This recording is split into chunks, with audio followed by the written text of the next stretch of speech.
Hello dear students, welcome back to organise knowledge channel. और आज की जो वीडियो है उसमें डिस्कस करेंगे गतिविधि पत्रक नंबर 44। ठीक है, और ये गतिविधि पत्रक आपके लिए 11 मार्च 2022 के लिए शेड्यूल की गई है। और ये जो गतिविधि पत्रक है ये 6th, 7th और 8th तीनों ही क्लास के बच्चों को अपनी कॉपी में करनी है। और इस गतिविधि पत्रक में आप दंड आलेख यानी बार ग्राफ के बारे में सीखोगे और ये आपको अपनी गणित यानी मैथ्स की कॉपी में करना है। ठीक है, तो कहाँ करोगे इसको करोगे मैथ्स की कॉपी में। तो देखिए क्या दिया गया है, एक भारत श्रेष्ठ भारत। ठीक है, हमारे देश भारत में विभिन्न भाषाएं बोली जाती हैं। सभी बच्चे जानते हैं कि हमारे देश में हमारा देश जो है वो विविधताओं से भरा है। यहाँ पर हर एक राज्य में अलग अलग भाषाएं बोली जाती हैं, अलग अलग खान पान है, अलग अलग संस्कृति है। और इतनी विविधता होते हुए भी हमारा देश जो है वो एक है। यही विविधता भारत की एक अनूठी क्या है, विशेषता है। और इसीलिए हमारा भारत वो पूरे विश्व में श्रेष्ठ भारत है। भारत के एक छोटे से शहर में विभिन्न भाषाएं बोलने वाले व्यक्ति रहते हैं। नीचे दिया गया दंड आलेख इस शहर में विभिन्न भाषाएं बोलने वाले व्यक्तियों की संख्या को दर्शाता है। तो यहाँ पर आपको एक दंड आलेख दिया गया है। ठीक है, इसमें विभिन्न भाषाएं जो हैं वो अलग अलग व्यक्तियों की संख्या को क्या करता है, अलग अलग व्यक्तियों की संख्या को दर्शाता है। अलग अलग भाषा बोलने वाले व्यक्ति, मराठी जो है वो यहाँ पर कितने, देखिए यहाँ पर व्यक्तियों की संख्या दी गई है और यहाँ पर क्या दी गई है, भाषा दी गई है। ठीक है, तो इसमें क्या हो जाएगा, आप देखिए यहाँ पर अगर हम देखें तो यहाँ तक अगर हम बात करें उर्दू की तो लगभग जो है 3500 जो है क्या है, उर्दू बोलने वाले लोग हैं। तमिल की बात करें तो केवल 2000 लोग जो है वो तमिल बोलते हैं।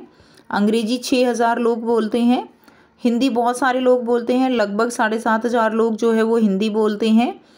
उसके बाद बात करें पंजाबी की तो लगभग 4500 लोग पंजाबी बोलते हैं। और अगर बात करें मराठी की तो लगभग 2500 लोग जो है वो मराठी बोलते हैं। तो ये आंकड़ा है अलग अलग भाषा बोलने वाले व्यक्तियों का। ये व्यक्तियों की संख्या रहेगी और ये जो है भाषा रहेगी अलग अलग व्यक्तियों के बोलने की, उर्दू, तमिल, अंग्रेजी, हिंदी, पंजाबी, मराठी आदि। अब इसी के आधार पर आपको कुछ प्रश्न दिए गए हैं। ठीक है, देखिए क्या है, दंड आलेख के आधार पर कुछ प्रश्न है, कौन सी भाषा सबसे अधिक बोली जाती है।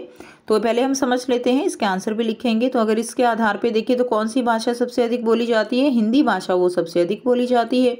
उस भाषा का नाम बताइए जो सबसे कम प्रयोग में लाई जाती है। सबसे कम कौन सी है, तमिल जो है वो सबसे कम प्रयोग में लाई जाती है।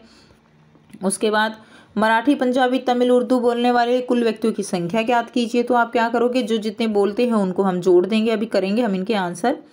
अंग्रेजी की तुलना में हिंदी बोलने वाले व्यक्ति कितने अधिक हैं, तो अंग्रेजी जो जितने लोग बोलते हैं और हिंदी जितने बोलते हैं हम माइनस कर देंगे, घटा देंगे तो पता चल जाएगा। इस शहर में कुल व्यक्तियों की संख्या क्या है, तो कुल व्यक्तियों की संख्या क्या करेंगे, हम सबको जोड़ देंगे। ठीक है, तो हमारे पास कुल व्यक्तियों की संख्या निकल जाएगी। अगला दिया गया है, अपने सहपाठियों से उनकी मातृभाषा के बारे में आंकड़े एकत्र कीजिए। एकत्रित आंकड़ों को दंड आलेख के रूप में निरूपित कीजिए। तो आपको जो है दंड आलेख के रूप में मातृभाषा के आंकड़े जो है वो एकत्रित करने हैं। और इसी तरह से आपको क्या करना है, आपको यहाँ पर जो है दंड आलेख जो है वो बनाना है।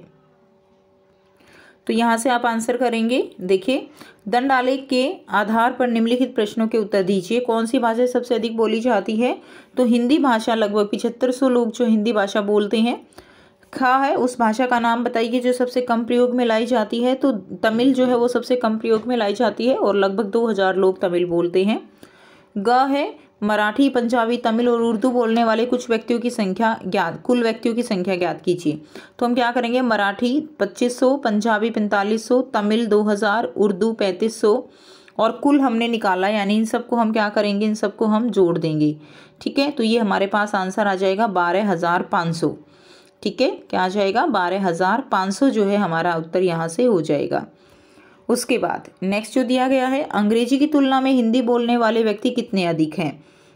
ठीक है, तो अंग्रेजी की तुलना में अब देखिए यहाँ पे हमें क्या करना है, तो यहाँ से देख सकते हैं आप, हिंदी जो है वो ज़्यादा लोग बोलते हैं जबकि अंग्रेजी कम बोलते हैं। तो हिंदी वालों में से हम अगर अंग्रेजी बोलने वालों को घटा देंगे तो हमारे पास आंसर आ जाएगा।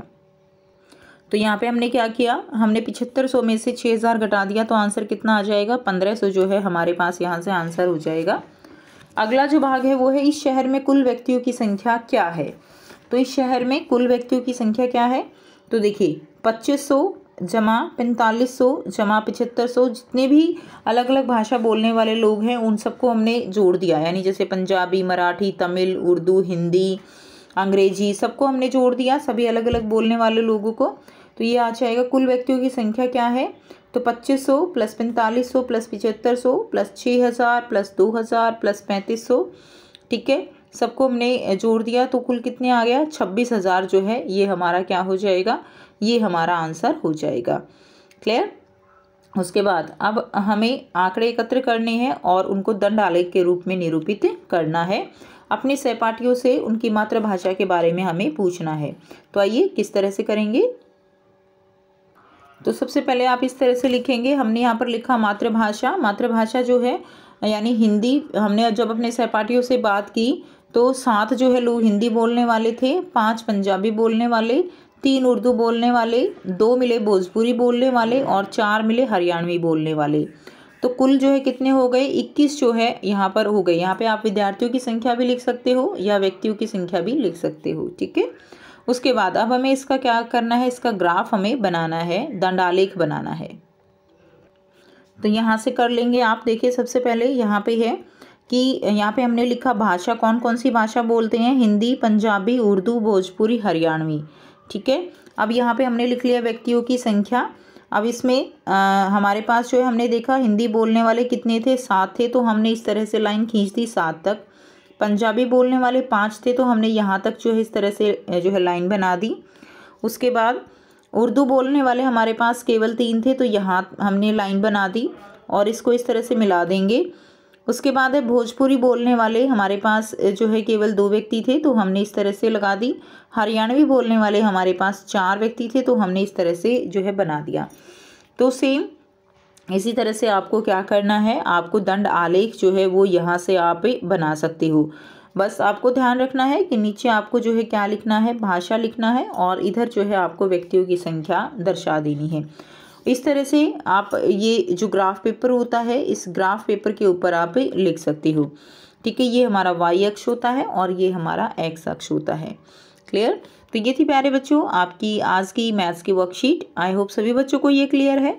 कोई भी डाउट है तो आप पूछ सकते हो। वीडियो अच्छी लगे तो वीडियो को ज़रूर से लाइक करना, शेयर करना और चैनल को सब्सक्राइब करना। So thanks for watching. मिलते हैं नेक्स्ट वीडियो में नेक्स्ट वर्कशीट के साथ। Take care, have a nice day.